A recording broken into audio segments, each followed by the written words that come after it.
Welcome back. You here with Goldberg. Today I'll be talking about the credit cards I currently have. I don't want to say own because it's a line of credit. So can you say that it's yours? But as you can see with my name, I'm very pro credit card. And for the simple fact that it's an easy life hack to generate money or return around expenses that are unavoidable.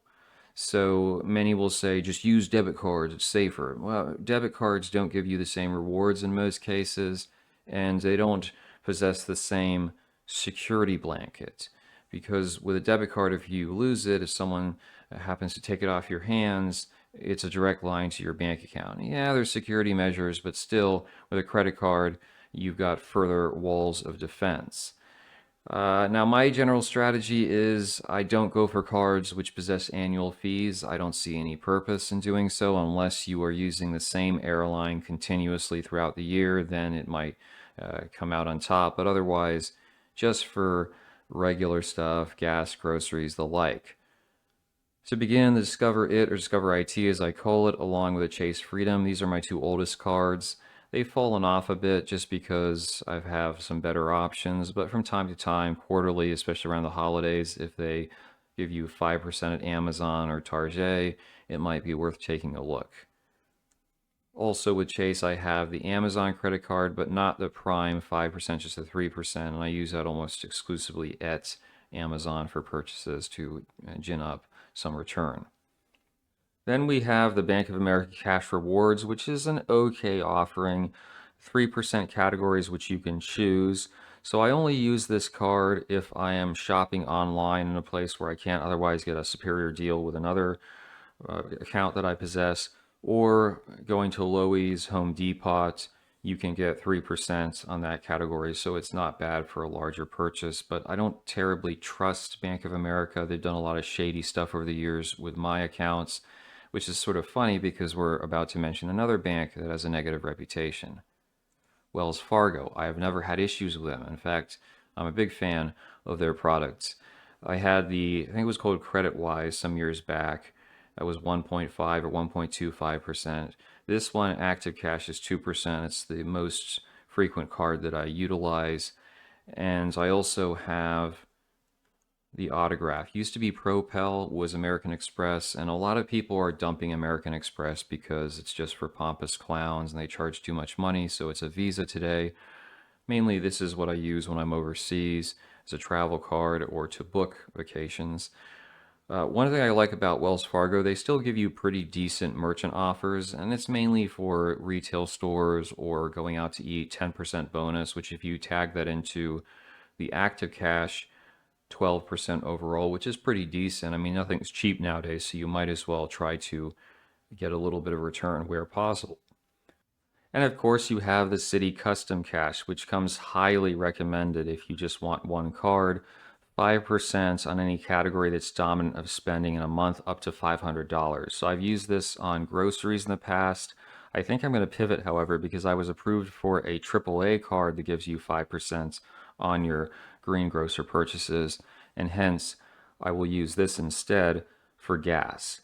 I was putting gas on this Amex card I have through my bank, but it's not much of an Amex card because it doesn't give you any of the Amex benefits in terms of all those extra deals. I think they did one last year and never let me know that related to travel. So I'm not a huge fan of it. I keep it open because it has a huge limit, but other than that, it's nothing to write home about. So to do it with gas, the smart way is you have your designated gas station rewards program. So you get a certain discount typically per gallon. By being part of that, you have to put in your phone number, whatever. Then you use some kind of gas buddy upside. There's many of these apps. You get extra cash back on top of each gallon, and then you use 5% on your card. And the difference between 3%, what I get now, and 5, I think is about $60 a year in cash back for what I spend on gas. So it's not a small amount, at least in terms of covering bills here or there. I usually just take them as gift cards, the rewards, and I use them on Amazon or eBay. Now, I've heard good things about the Shop Your Way card, but it seems like their redemption system isn't as good as it sounds. Someone might push back on what I just said there, but we'll see. The only other card in the near future I might consider securing is this US Bank Cash Plus because they give you 5% on utilities. That's another recurring expense you can't avoid. And even if they charge you a convenience fee to pay with credit card, it's not going to be over 5%. It might be 1 to 2%, maybe 3. So you're still making money for something that you have to pay for. One company I'm actually a huge fan of would be Capital One. So I initially had the Venture One travel card, but I got an auto upgrade to Quicksilver, 1.5% cash back. Not as good as the active cash with Wells Fargo, but there's other reasons to subscribe to Capital One. In addition, I have that Saver card, the mid version, 3%, not the 4% with the annual fee. So their merchant offers are superior to almost any other that I've come across on a consistent basis. Discover, discontinued Discover deals some time back. Chase, they don't have much to offer. And the Wells Fargo, like I said, it's good, but then you also have certain that are going to be some pricey brand where, yeah, okay, you get some cash back, but it's so expensive it doesn't matter. Or it'll be a hotel, but you have to book through their website. And for some reason, the hotel websites are usually pricier than just going through booking.com. It's not the same with flights, but I have seen this with hotels for whatever reason. Maybe it's the location that I'm at as far as when I try to surf on the web. But I just replaced tires on a car.